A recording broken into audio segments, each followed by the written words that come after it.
On va parler de Max Roustan à 77 ans. Il veut une nouvelle fois s'installer à l'Assemblée nationale à partir du mois de juin prochain. Est-ce que c'est une bonne ou une mauvaise idée? Quelques explications en images. Dans la capitale des Cévennes, beaucoup ont du mal à y croire et pourtant Max Roustan, le maire d'Alès, est candidat officiellement aux législatives de juin prochain. Sur la 4e circonscription, là où il a déjà été élu député à 3 reprises. Mais dans quel but? Lors des derniers mandats, il a brillé par son absence à l'Assemblée nationale. En janvier 2012, il était même le plus mauvais élève gardois en termes de présence à Paris, avec 13 petites semaines d'activité et 9 présences à peine en commission. On se rappelle aussi qu'en septembre 2017, alors qu'un siège de sénateur lui tendait les bras, il avait préféré son fauteuil de maire. Comment croire qu'il pourrait repartir sur un mandat de 5 ans dont l'échéance arriverait à ses 83 ans? Déjà qu'il passe plus en coup de vent à la mairie depuis des mois, laissant les clés de la ville et de l'agglo entièrement à son fidèle et protégé Christophe Rivenc. En se présentant, il évite peut-être à des nouvelles têtes d'émerger, ainsi il pourrait s'éviter la guerre dans son propre camp en 2026. Max Roustan candidat pour la députation, bonne ou mauvaise idée? On en parle dans Bonsoir le Gard.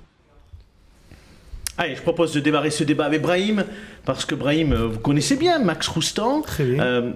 Quel est votre point de vue par rapport à son envie de se présenter aux législatives sur la 4e circonscription, je crois, hein? Alors, je vais vous faire un scoop. En fait, Max Roustan, à mon avis, ne se présentera pas à ces élections. Déjà, il est en train d'analyser ce qui se passe au niveau national, au niveau de Valérie Pécresse. Étant donné qu'elle s'écroule comme un château de cartes, donc automatiquement, elle va nous faire une Hidalgo. Elle va finir à peut-être 7, 8, 9%. Oh, peut-être pas quand même. Pensez qu'elle va aller aussi bas? En ce moment, elle est en représentation. Donc, du coup, elle a confondu campagne présidentielle avec la représentation des différents territoires. Elle aime bien les du fromage. punchlines. J'ai vu hier soir, quotidien, c'est vrai qu'elle aime bien les punchlines. Faire du people. Voilà, elle essaie de se rattraper de ce premier meeting. Donc, je reviens sur Max Roustan. Donc, je pense que c'est tout ce que sur le territoire, Max Roustan, c'est le taulier, c'est le patron du territoire alésien. En fait, il fait ça, pour lui, c'est une petite récréation. Il fait un tour. Il va décider plus tard qui sera candidat chez lui. Ça pourrait être Madame Meunier, au dernier moment. Ouais. Jean-Pierre Defarien a très envie aussi. Il peut nous faire une Roustan. Roustan, c'est qu'au dernier moment, il décide qui il a envie. C'est le taulier, c'est le patron. Je pense que sur la 4e, il faudra... Vous n'y croyez pas? En tout cas, ce soir, pas donc du tout. Pour vous, c'est plutôt une mauvaise idée. C'est-à-dire qu'il fait bien de ne pas y aller. Oui, exactement.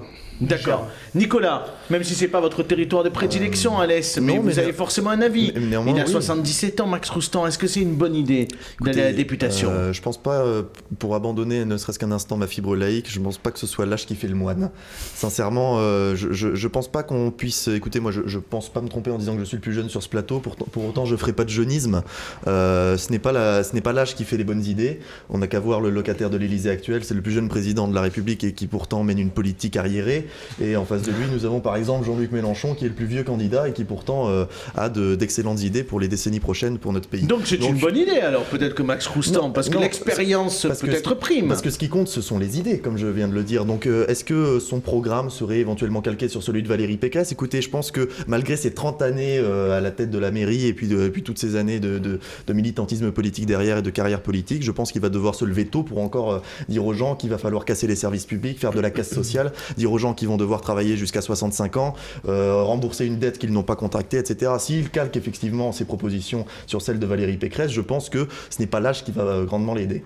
D'accord. Monsieur Planck, quel est votre avis, puisque vous vous êtes mesuré à Max Roustan lors des dernières municipales? Quel est votre sentiment là sur ces législatives? Vous pensez que c'est une bonne ou une mauvaise idée que Max Roustan puisse se présenter? Moi, je crois qu'il ne vous aura pas échappé que l'élection législative se déroule sur la 4e circonscription, que la 4e circonscription ne se limite pas au territoire alésien, qu'elle va d'autre part jusqu'à Pointe-Saint-Esprit. D'ailleurs, dans ses premières déclarations, Max Roustan a ciblé le seul territoire alésien. Ça me pose déjà un tout petit problème sur une candidature qui a vocation donc à parler à l'ensemble. Après, c'est peut-être le bassin de population le plus important. Ça représente aujourd'hui, les cantons d'Alès représentent 25% de la circonscription, donc, et Alès 10%. Donc bon, je trouve qu'il y a de ce point de vue une erreur stratégique de sa part, mais en même temps, moi, j'ai pas vocation à porter des jugements ou à donner des satisfecits ou des labels à des candidats présentés par des formations politiques, quelles qu'elles soient. Ce sont les formations politiques qui, à leur sein, désignent leurs candidats. S'ils considèrent que le meilleur candidat pour les Républicains s'appelle Max Roustan, que c'est le mieux à même de défendre la position aujourd'hui et la ligne politique énoncée par Valérie Pécresse, grand bien leur face, nous allons leur démontrer qu'ils se trompent sur la 4e circonscription.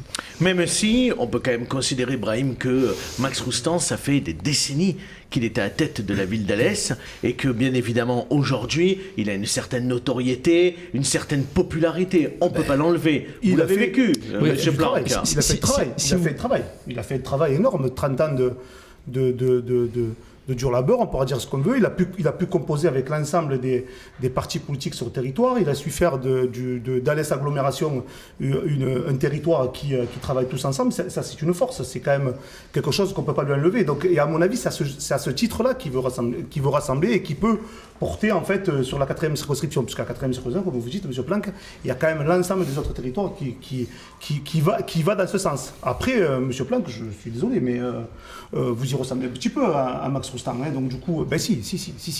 Moi, j'ai regardé un petit peu, j'ai quand même gratté votre parcours, ce que vous avez fait. Peut-être que vos aînés faisaient partie de cette junte-là, des personnes qui étaient volontaires pour se battre auprès des quartiers populaires, mais vous êtes à côté, vous passez à côté. Même à la limite, je pense que avec les sociétés que vous avez, mais en plus à juste titre, méritez, vous avez travaillé, vous avez le droit de travailler, mais vous êtes plus proche du côté des Républicains, voire d'En Marche, que des communistes. Ben oui, avec des sociétés qui frôlent l'entrée au CAC 40, vous voulez après nous faire passer, nous faire dire que vous êtes du Che Guevara et que vous allez aider les jeunes en bas. Donc ça me pose problème. Bon, le débat, c'est sur Max Roustan. Oui, je poserai votre question après. Non, mais je le dis quand même.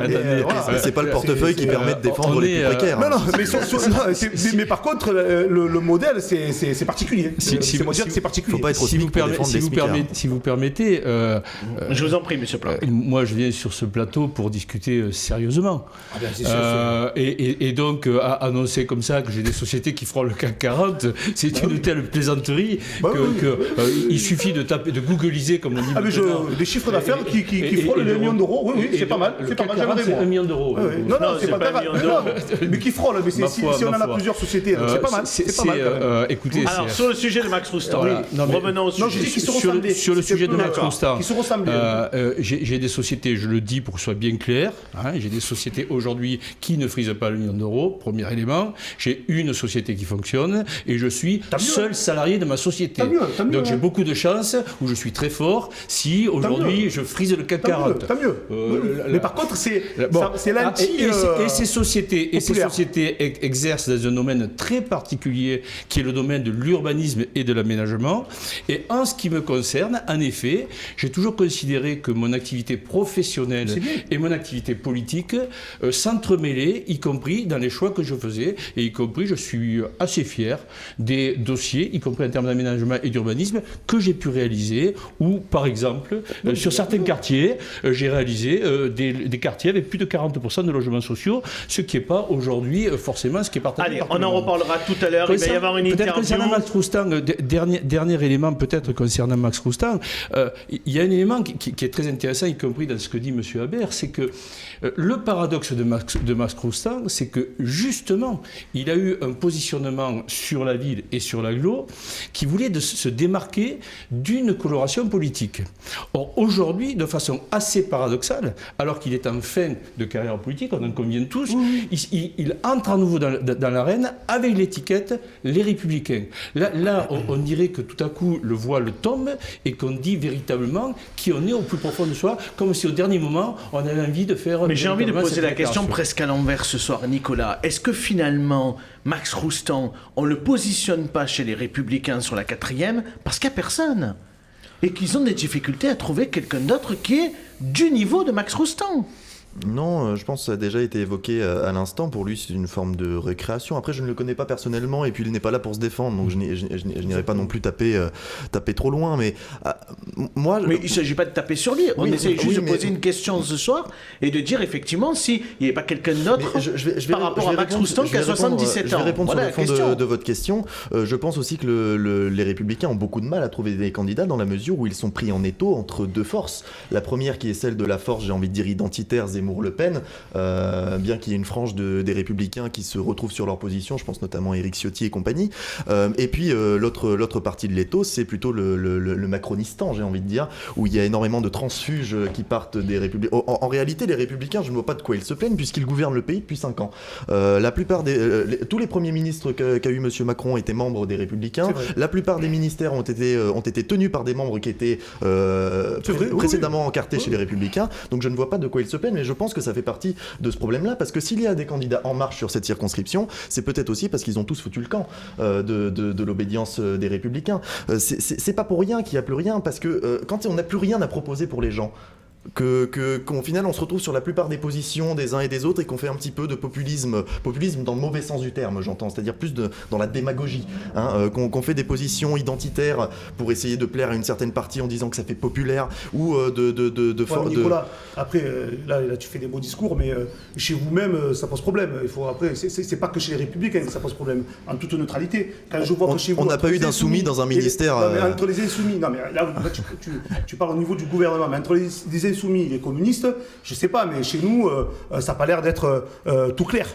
Donc il y a quand même des positionnements entre les uns et les autres. Je sais pas, mais il me semble que Fabien Roussel tape un peu trop sur Mélenchon en ce moment. Et vous remarquerez que Mélenchon ne tape pas sur Fabien Roussel. Oui, ce que je veux dire, c'est pas que que ça va pas que dans un sens. Oui, bien sûr. Problématique. Ça veut dire que la problématique au niveau politique actuellement, du positionnement politique. Et c'est pour ça que les gens en ont marre, c'est qu'on a plus l'impression que les gens font des arrangements de personnes et non pas comme tu dis, de programmes. Tu vois ce que je veux te dire ? Bien sûr. Parce que c'est très bien quand même qu'entre les communistes et les insoumis, il n'y a rien, il n'y a que le filet qui fait ce qui vous sépare. Et je le dis sur ce plateau, je ne considérerai jamais les communistes comme des adversaires et je les considère comme mes camarades. Et la réciproque est vraie. On va vous remercier d'avoir participé. Ils n'arrivent pas à se mettre d'accord. C'est ça le problème.